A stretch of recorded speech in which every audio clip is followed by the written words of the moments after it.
It's Monday, December 2nd, 2019. Oh, and my tablet's not going to rotate today. Okay.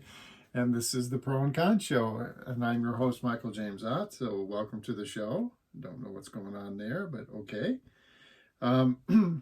Anyway, the show is, encouraging us to be better citizens, especially communication, open to listening to opposing ideas, at least listening to them, and especially the background behind them. Often I would go through 5 different websites, talking about, like left-leaning, like Huffington Post and CNN, more centrist, like NPR, and then right-leaning Fox News and Breitbart. And, on one side, before I go on to the topic that I want to speak to, which is Iran, which I'll get to in a moment, one of the things that is true and is generally a positive, even though you don't necessarily agree with the different streams of information that are out there, it is overall a positive thing that we live in a country where that's a possibility. And now step by step we have to like I say, stop using these information streams to divide us and try to use them to come together at some central or at least universal understanding as best we can, so we all roughly 340 million of us roughly, can move forward together.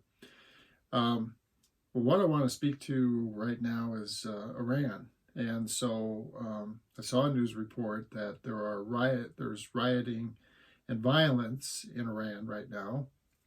And in fact, there's thousands of people in the streets, and hundreds have been killed here recently by various groups, mostly government forces trying to suppress these anti-government or even revolutionary forces. And it reminds me of, now you think about this, take a moment here, and if you paid any attention at all over the years to various things, so whether it's Iran or Syria or I don't know, South Africa, I mean, there's just Ethiopia, it goes on and on, the Sudan. There's all these countries, I think even like Argentina and Bolivia and on. And we're not immune from this, but we've had less of it, or at least during my lifetime, where people get so fed up with the government that there's rioting and basically revolution, just like we had roughly 250 years ago, because we wanted to throw off the chains that bind us, so to speak, from King George back in the day. Well, the problem is that the governments that end up coming from these things always end up really not fixing the issues, and that's because there's a fundamental problem with how we identify candidates to fulfill the roles in government. I say this over and over and over again. There's a fundamental problem with the way we identify candidates to fulfill roles in our government, and that fundamental problem is people volunteer to fill those roles. And unfortunately, the volunteers, just by the nature of them trying to attain power, they would be king.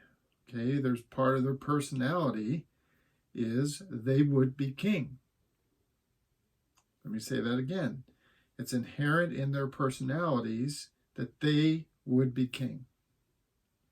And because universally, over the last thousands and thousands of years, our species has defined success in terms of accumulation of wealth, influence, and power. These people try to be successful by gaining significant positions in the administration of our governments, people who would be king. Now you think about the people of Iran and what's going to happen. You can predict what's going to happen over the course of the next weeks. So there'll be rioting and things like that. And if it builds to a certain crescendo, they'll identify someone, and that someone will basically volunteer. It'll be a dissident, a former businessman, whatever, but they'll volunteer to come forward and lead the people and supposedly implement, all these structural changes for the betterment of the people. But ultimately, what they'll do in almost all cases is they'll take office. They'll take the reins of power, and then they'll seek to secure those reins of power because they are bent on being successful and gaining more wealth, influence, and power. And what does that mean about the people that they're supposed to be representing, that they're supposed to be governing with fairness and equality? Well, it means that they're going to continue to suffer.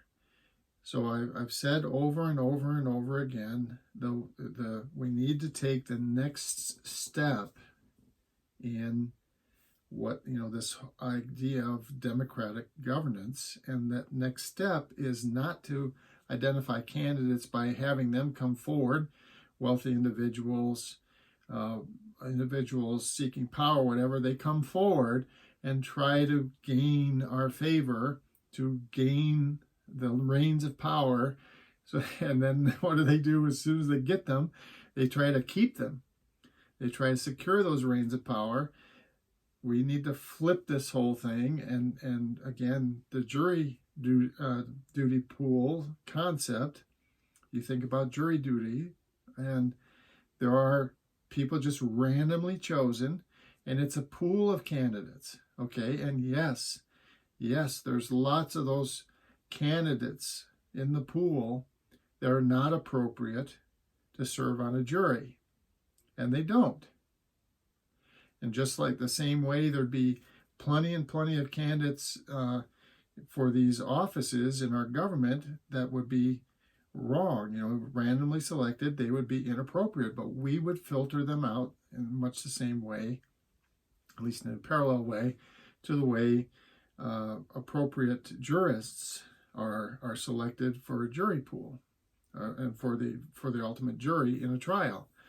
Okay, and then so like I say, we would just call these people to duty. Okay, it's a draft.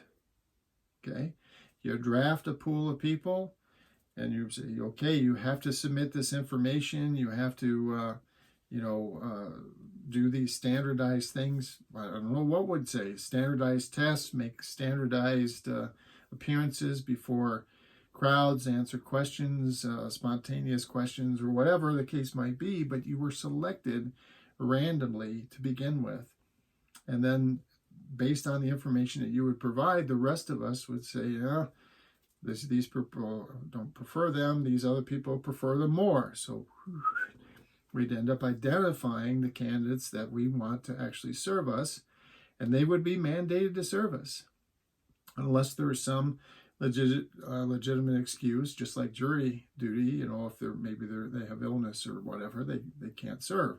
But otherwise, we've identified you to be the representative from this district in the state of Nevada. You have to do it. So for 2 years, you're going to be that representative, and then you're going to go back to where you came from.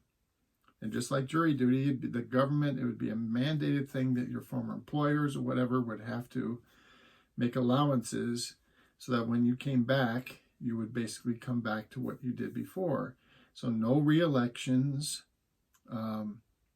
no special interest groups involved and all this other stuff. And all of it, of course, administrated through a highly secure central web system, and validated repeatedly on an ongoing basis that it is indeed secure and that the information there is accurate and appropriate. And then to further cement this whole concept that these people are there to serve the government, or to serve us, the people. So if you serve in the government, whether you're appointed or elected or hired into the government position, every January of each year of service, you're going to have to say an oath to service to the nation. And it would go something like this. I acknowledge and embrace my duties to serve the people. I shall serve and protect the people of the United States in totality against all enemies, foreign and domestic, to the best of my abilities. From this day forward, I shall not accept gifts, future employment, or other forms of compensation that from any source that could be perceived to influence my service to the people. When or where there is a conflict of interests or the appearance of conflict of interests, I will publicly declare any such conflicts known to me and serve the people over my own interests or the interests of special coalitions, groups, parties, or specialized industries. I acknowledge and embrace that service to the citizens of this country is a solemn and noble commitment. My failure to serve the people with integrity, fairness, and compassion can be grounds for Congress or the Department of Justice representing the people to charge me with treason. The penalties for treason being harsh, including the penalty of death, if so ordered by a jury of my peers. I guarantee you that whether it's Iran or Argentina or the Sudan or Syria, if the people there could organize themselves and randomly select potential candidates and then screen them and decide from these randomly selected candidates who could serve, who would best serve them, and then they would be basically mandated to serve for that 2, 4, 6 year period in their government structure, just like they would have a government structure just like we do. And every year, those employees take this vow, take this oath, and you would see, oh God, I don't know, 98%, some huge percentage of the corruption and the fraud and the hate and the oppression that appear around the world would disappear. For the Pro and Con Show for Monday, December 2nd, 2019, I'm Michael James Ott. Until the next show, bye for now.